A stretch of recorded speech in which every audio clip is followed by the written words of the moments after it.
Let's talk to Isabel Oakeshott now, Talk's international editor, because apart from anything else, Isabel, very good morning to you. I want to get your view on this story on the front page of The Sun. Judges' best wishes to the 7-7 jihadi, who, one, in my view, shouldn't be getting let out onto the streets of Britain anyway. He's also being told by a judge in this country it can't have been pleasant being in prison in America all that time for the 7-7 bombings.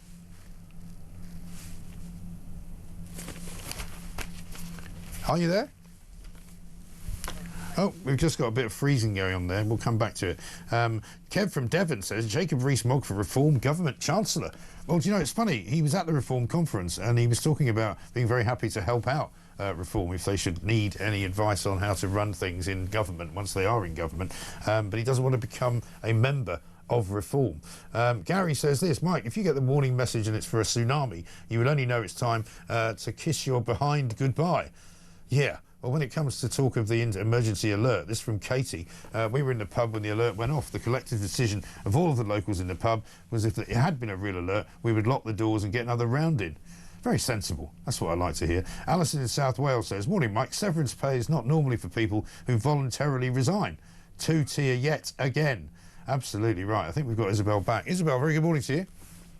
Sorry about that, Mike. I don't know what was going on this morning, but I did get the emergency alert yesterday, and it was quite weird because I was literally on a runway at Heathrow, and the plane was about to take off, and everybody's like this beeping noise started, and it didn't start with everybody at once. It sort of was a bit intermittent, and then it built up into a crescendo.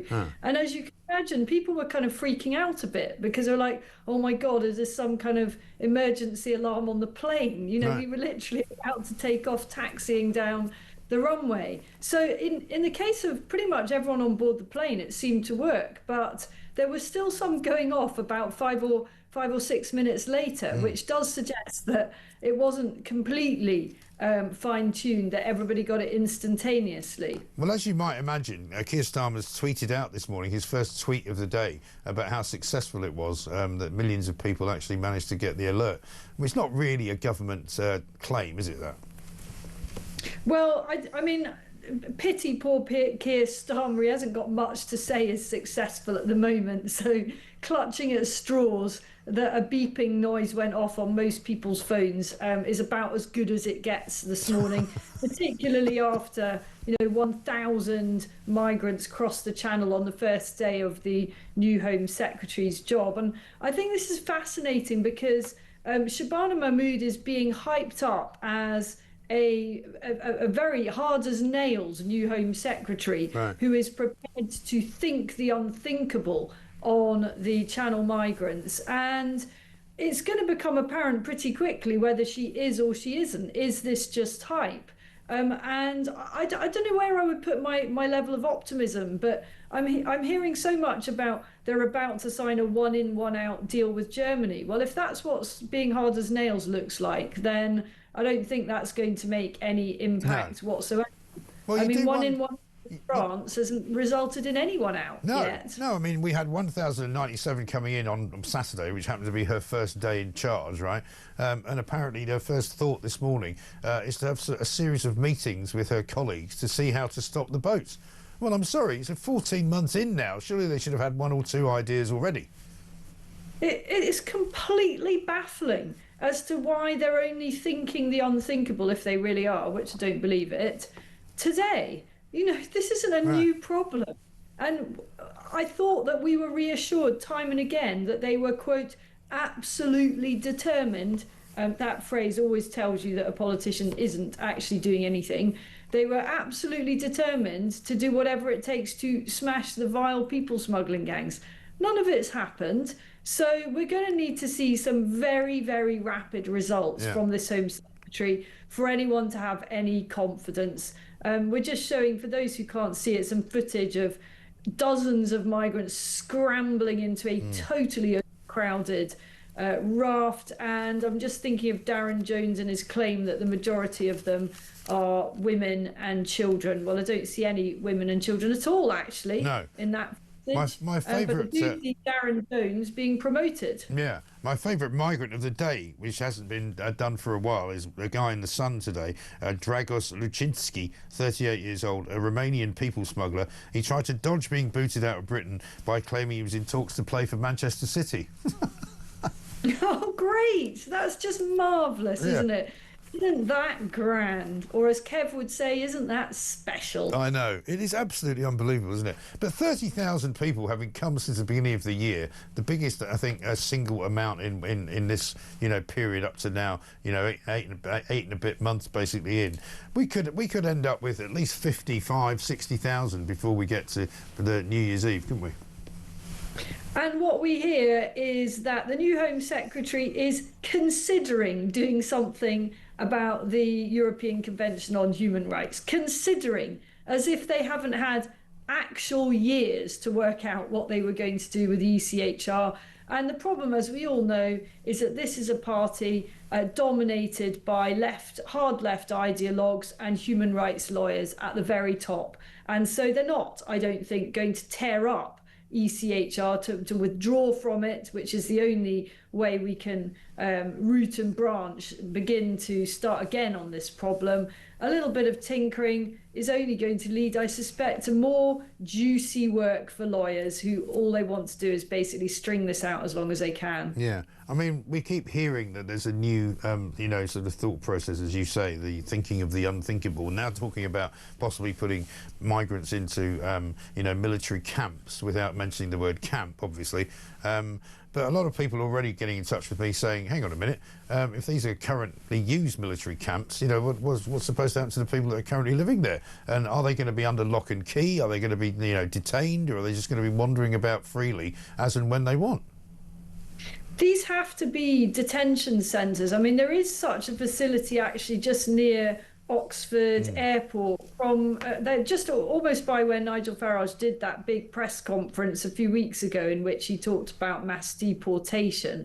There are facilities in this country that are not properly being used. This one at Campsfield, I don't believe that's actually being used for detentions yet. And there are plenty of unused military facilities that might need modernising. I would be very wary of what I feel they're almost bound to do, which is go and find some old barracks and then say they need, £30 million of upgrades and refurbs to accommodate migrants. We've got to use what we've got, and we don't need to be gold plating it. If it was good enough for our armed forces, it should be good enough for illegal immigrants, and let's get on with that policy. I'm very concerned that the policy of trying to shut down hotels, which we all agree is an absolute must, is simply leading to the dispersal of illegal immigrants into communities where they're very much not wanted, even harder to be kept an eye on if they're living in free housing provided by the taxpayer, pushing up rents for ordinary people and making it ever harder for British citizens to actually get a roof over their heads. Absolutely right. Given what happened on Friday with the demise of Angela Rayner and the reshuffle that went on subsequently, people are saying this morning that Keir Starmer surely is at the beginning of the end of his reign, isn't he? What do you think? I mean, it certainly feels like that. I was very struck by a column over the weekend by Dan Hodges, who's very well connected within the Labour Party, in which he said that 90% of the parliamentary party, and I quote, hate Keir Starmer. And you can hardly blame them given where they are languishing in the polls and just given how absolutely hopeless his performance has been. But then you've got to think about the mechanisms, or rather lack of them, for removing Labour leaders. It's really, really difficult. And I just wonder how this would come about. I think it's clear that there are plenty of people sharpening the knives. There are plenty around him who fancy themselves as a replacement. It's been a very good few days for example, Wes Streeting, Andy Burnham, and any number of other leadership hopefuls. But how are they going to get rid of him? I think this guy is so out of touch that he doesn't really realise how despised he is, not only within his own party, but up and down the country. And he'll probably hang on. I think it comes from Andy Burnham or somebody like that, who takes one look, gets in with some of the Blairites, who know a thing or two about controlling the narrative, which Starmer doesn't seem to be able to do. And they say, look, if you don't get rid of this guy, Labour are out not just for a generation, but probably forever. I mean, it's really very difficult at this point to be Keir Starmer within the makeup of the Labour Party that he's got. If he wants to see off the threat from reform, or at least mitigate it, he's got to move to the right on his policy.